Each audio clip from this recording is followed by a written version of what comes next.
Hello and welcome back. In this video, we discuss about rigid body equilibrium with the frictional force involved.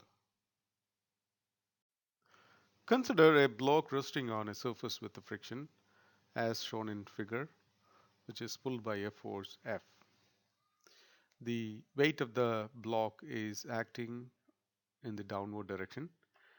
The normal reaction from the surface is acting in the upward direction, and the frictional force is acting opposite to the external force.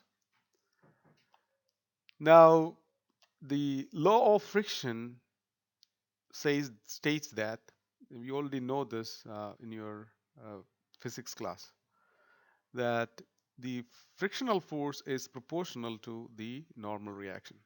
So here you can see that n is the magnitude of frictional force n vector, and Fs is the magnitude of frictional force vector.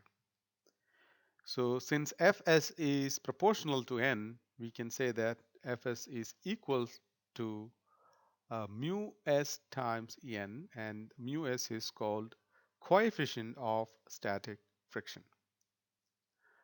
Remember, when the external force increased beyond a certain value, which is the more than the limiting value of static friction, the block will move. In that case, the frictional force will oppose the motion, and that friction force we call it as uh, frictional force due to kinetic friction. In this case also, the frictional force due to kinetic friction is also proportional to the normal reaction, but the coefficient is called coefficient of kinetic friction. Now we discuss about another concept, angle of friction. For that, consider the same example. The block resting on a surface with the friction is acted by a force F. The free body diagram shows the weight, the normal reaction, and the frictional force, static frictional force acting opposite to the external force F. And Fs equals mu s times n, which is the law of friction we just discussed. Now imagine that the resultant of Fs and n as r, capital R vector, so that we can identify an angle between the resultant of static friction and normal reaction to the normal reaction. So the angle between n and r vector is phi s, which is called the angle of static friction, which is defined as tan inverse of Fs by n, because from the triangle, if Fs is the magnitude of frictional force and n is the magnitude of normal reaction, then tan theta will be Fs by n. So therefore we can write the angle of friction as tan inverse Fs by n. And the angle will become angle of kinetic friction when the block is in motion. Let us consider a simple problem. A box of 20 kg is resting on a surface as indicated. An external force is 80 Newton is acting on the box at an angle of 30 degree. Verify whether the block is in static equilibrium. The coefficient of static friction is given as 0.3. The first step is to draw the free body diagram of the block, indicate all the forces acting on it. Here, the W, the weight, normal reaction N, Fs, the static friction, and P, external force, are indicated. Let us assume that the block is in static equilibrium. So in that case, sum of all the vectors must be 0. Now we write this equation in terms of magnitudes and direction of each forces. We get equations like this, in which we can group the I terms of the vectors and j components of the vectors. We get two equations. These two equations and two unknowns are the frictional force Fs and the normal reaction. We can solve for these two unknowns. Once we solve these two unknowns, we can use another relation of Fs equals mu s times n. which is the law of friction. The static friction is equal to mu s times n, which will give you the value of Fs as 70.8, which is greater than the frictional force you solve from the uh, equation. That means your limiting frictional value is greater than the friction we solve from this configuration. That means this is in static equilibrium. Another problem, in this case, find the distance x through which the normal reaction is acting. So for that problem, we use the second condition for equilibrium, which is sum of moments of all forces about any arbitrary point is 0. We take this arbitrary point as O in this case.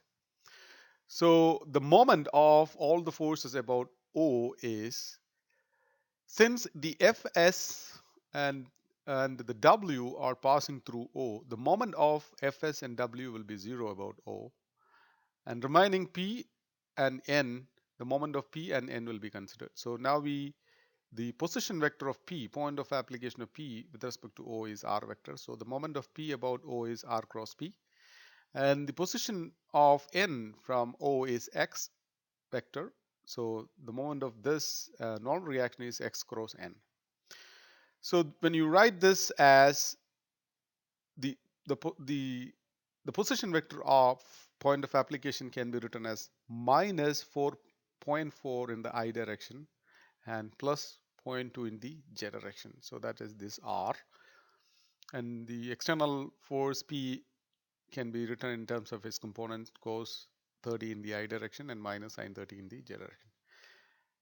For the normal reaction, X is acting in the I direction and the N is acting in the J direction. So we expand this in terms of I, J, K using the determinants we discussed earlier. We can find an equation that has only one unknown, X. K is the unit vector because I and J will be 0. So from that we can solve X as minus 0.009 meters, that or minus 9.06 millimeters. Now in this case we have a negative X value. That means the location of N we chose to the right of O may be corrected as uh, to the left side of O. So in that case, this negative sign will be positive. So the right answer is the X is 9.06 millimeters to the left of the origin O. So that is the solution. We have two problems, problem 3 and 4, which are very similar to problem 2. So you can work out this problem to find out the unknown X and coefficient of static friction in both cases. So in each cases we have changed the weight of the box and the external force and the angle through which it acts.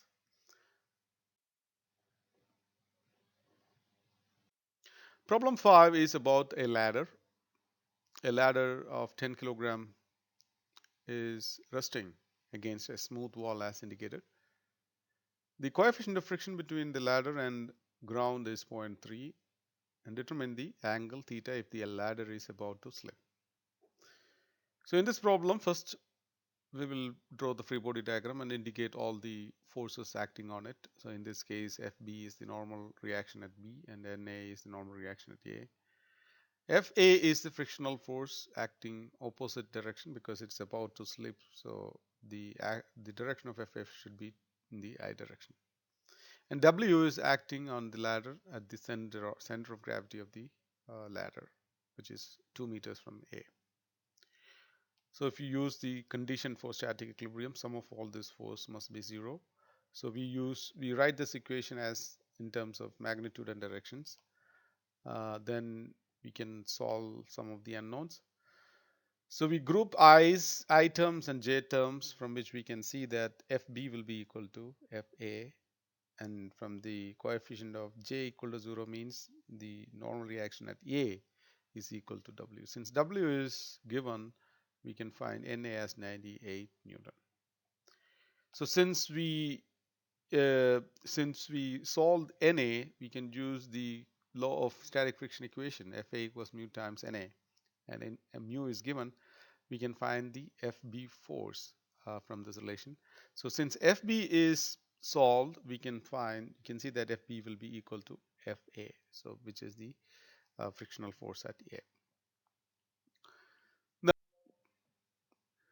in order to find theta, we use the second condition for static equilibrium, which is the sum of moments of all forces at any point must be 0. So in this case, we have W, and the position vector of the center of gravity of ladder Rw is 2 cos theta, because this distance A to the center is 2. So this is 2 cos theta in the I direction and 2 sin theta is in the J direction. And the position of B is 4 cos theta in the I direction and 4 sin theta in the J direction. So because the Fa, the frictional force at A and normal reaction at A passing through this point of A, the moment of these two forces will be 0.